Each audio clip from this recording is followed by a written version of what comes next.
초등에 준비하는 수능 1등급을 위한 실전 수업 처방전 궁금하시죠? 바로 시작합니다.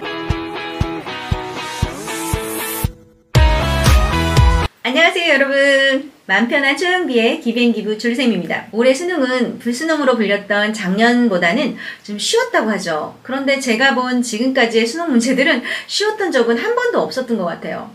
제가 지금은 고등은 가르치지 않아서 직접 문제를 풀어보진 않지만 문제들을 이렇게 보긴 하거든요. 보면서 아이들이 정말 참 안됐다, 불쌍하다 싶을 만큼 제 눈에는 공부의 양이 점점 더 많아지고 있는 것 같아요. 그러면서 제가 드는 생각은 수능 영어가 좀 더 쉬워지는 세상이 빨리 오면 좋겠다라고 생각해 보게 됩니다. 사실 전 초등 때 수능 문제를 풀게 하고 공부하게 하는 건 아동학대라고 생각하는 사람 중에 한 명입니다. 그게 필요하지도 않은 것 같다고 생각도 들고요. 다만 초등 때 제대로 준비하면 고등에 올라가서 모의고사나 수능이 조금 만만해지고 술술 풀 수 있지 않을까 하는 게 제 생각입니다.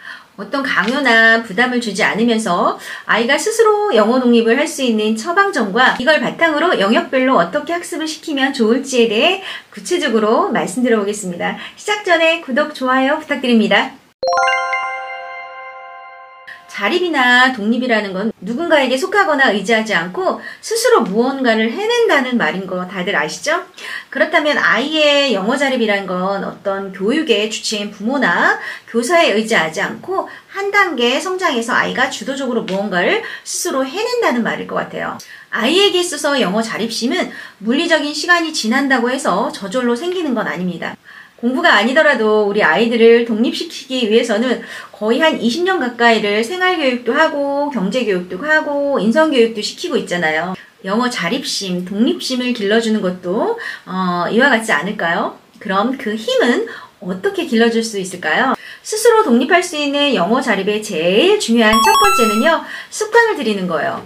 여러 번 오랫동안 반복하고 행동해서 그게 몸에 배면 우리는 그거를 습관이라고 부르잖아요. 습관의 힘은 한번 몸에 배고 나면 고치기 힘들죠. 그래서 무엇보다 아이들은 꾸준히 반복하면서 몸에 밴 행동인 습관의 힘을 기르는 것만으로도 스스로 영어에서 자립할 수 있게 됩니다. 이 공부 습관을 들이기 제일 좋은 시기가 초등이에요.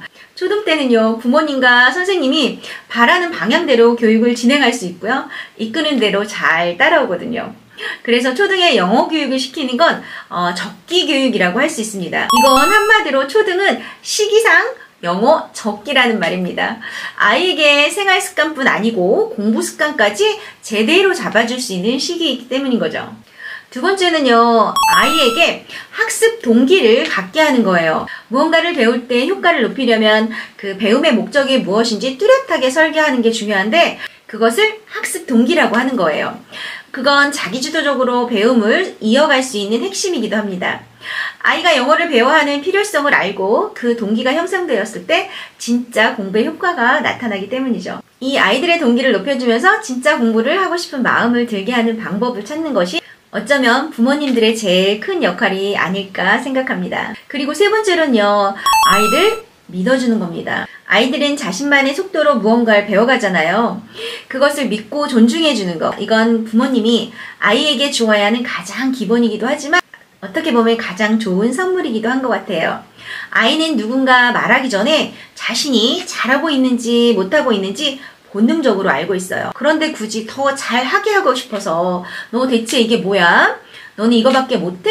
다른 아이들은 너무너무 잘하는데 이렇게 말하는 순간 아이들의 자립이나 독립은 상상할 수 없게 되는 거예요. 좀 슬픈 일이죠.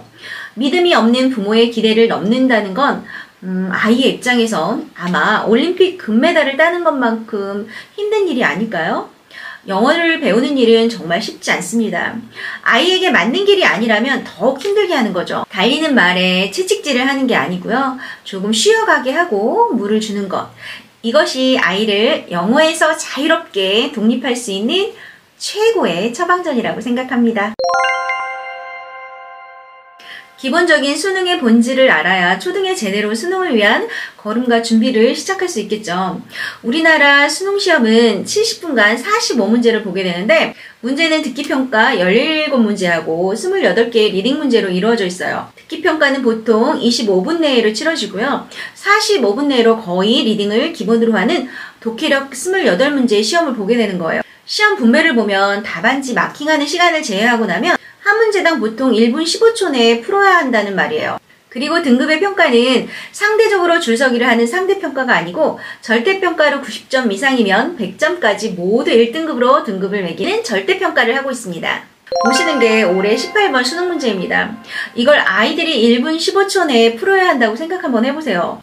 글의 목적을 파악하는 문제인데 왠지 보기만 해도 뭔가 막 숨이 차는 기분이 드시죠? 제가 처음에 왜 수능을 보는 아이들이 좀 안쓰럽고 수능이 좀 쉬워지는 날이 오면 좋겠다고 말씀드렸는지 이해가 되시겠죠?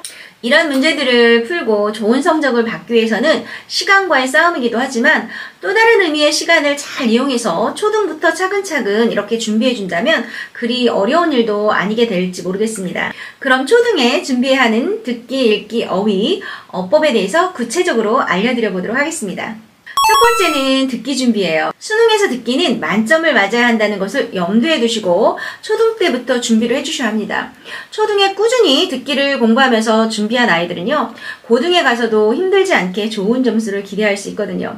리딩이 되는 초4의 경우 중1부터 시작해 주시고요. 조금씩 학년을 높여주시면 되세요. 그런데 중요한 건 틀린 듣기 문제가 나올 경우에 꼭 듣기 대본을 확인하게 하고 왜 잘못 듣게 되었는지 확인해 주는 것이 무엇보다 중요합니다. 듣기는 시중교재나 EBS 전국 듣기 모의고사 사이트를 참고하시면 좋으실 것 같습니다. 두 번째는 읽기 준비예요. 중고등 영어의 핵심은 리딩에 있고요. 수능의 성패를 결정짓는 것은 독해력에 있다고 해도 과언은 아닙니다. 이것은 절대 중고등학교에 시작해서 만들어지지 않아요. 수능의 독해 소재들이 일상적인 게 아니거든요. 인문, 사회, 과학, 자연, 문학, 예술 등 아주 다양한 소재들인데요. 이게 사실 한국말로도 이해할 수 없는 것들이 정말 많아요.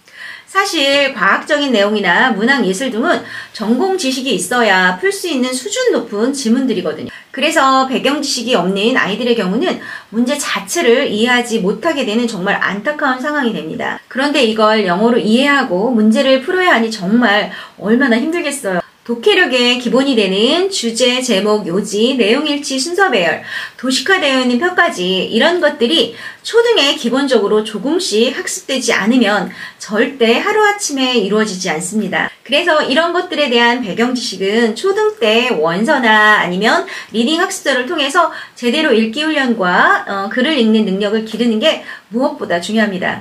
그리고 읽기도 전략적으로 공부하게 해주셔야 하고요. 문해력이 바탕이 되어야 해요. 문해력이라는 게 문장을 해석하는 능력을 말하잖아요. 그런데 이런 해석 능력뿐 아니라 내용을 제대로 이해하는 게 무엇보다도 더 중요하거든요. 의미 있는 영어 읽기를 해야 된다는 말씀이에요. 그런데 의미 있는 영어 읽기를 해야 한다고 해서 천천히 읽을 수만은 없어요. 수능은 타임어택 시험이라고 할 만큼 빨리 읽어내야 하는 시험이거든요. 빨리 읽으면서도 내용의 의미를 정확히 알아야 답을 찾을 수 있습니다. 그래서 전략적으로 빨리 읽는 훈련과 이해력을 높이는 학습을 꼭 함께 해주시길 바라겠습니다. 그리고 세 번째는요, 어휘 준비예요. 어휘 능력은 수능의 좋은 점수를 결정합니다. 독해력의 기본도 결국 영단어에서 시작하기 때문인 거죠. 영단어는 단어로 하나하나 학습하고 그 암기하는 자체가 정말 무의미하기 때문에 글의 문장이나 예문을 통해서 학습되어줘야 합니다. 이런 영단어 암기 학습은 습관을 들이는 게 정말 중요한데요. 이런 효율적인 영단어 학습을 위한 습관은 말 잘 듣는 초등에 다져놓는 게 정말 유리하죠. 그리고 말씀드린 것처럼 단순 암기가 아니고요. 꼭 문장 안에서 단어의 쓰임을 알도록 하면서 해주시는 게 좋습니다. 그리고 마지막으로 어법 준비인데요. 수능 독해의 기초는 어법이에요. 그러나 수능 시험에 나오는 수능 어법 문제는 그렇게 난이도가 높지도 않고요. 또 고등에 가서 준비해도 사실 그렇게 늦진 않아요. 초등에서 준비하는 어법은 수능 어법 문제를 맞추기 위한 것이라기보다는 수능 독해를 위한 방향성으로 공부하게 해주는 게 훨씬 더 좋습니다. 읽기와 말하기, 쓰기를 위한 기본적인 문법을 이해하고 응용하는 능력만 길러준다면 초등의 어법 준비는 충분하지 않을까라고 생각해봅니다. 수능 영어는 절대평가로 90점 이상이면 1등급을 받을 수 있습니다. 평균 7%의 학생들이 여기에 해당한다고 해요. 그럼 100명 중 7명 정도만이 1등급을 받을 수 있다는 말씀인데요. 그만큼 90점을 넘는 게 어려운 시험이라는 거죠. 그러나 초등의 학습 습관과 배경 지식을 쌓는 책 읽기 습관을 만들면서 조금씩 준비한다면 수능까지 해볼 만한 도전과 가치가 있지 않을까요? 오늘 영상이 초등의 수능 1등급을 준비하는데 도움이 되셨으면 좋겠습니다. 오늘도 도움이 되셨다면 구독, 좋아요, 알림 설정 부탁드립니다. 이상 기브앤기브 줄리쌤이었습니다. 감사합니다.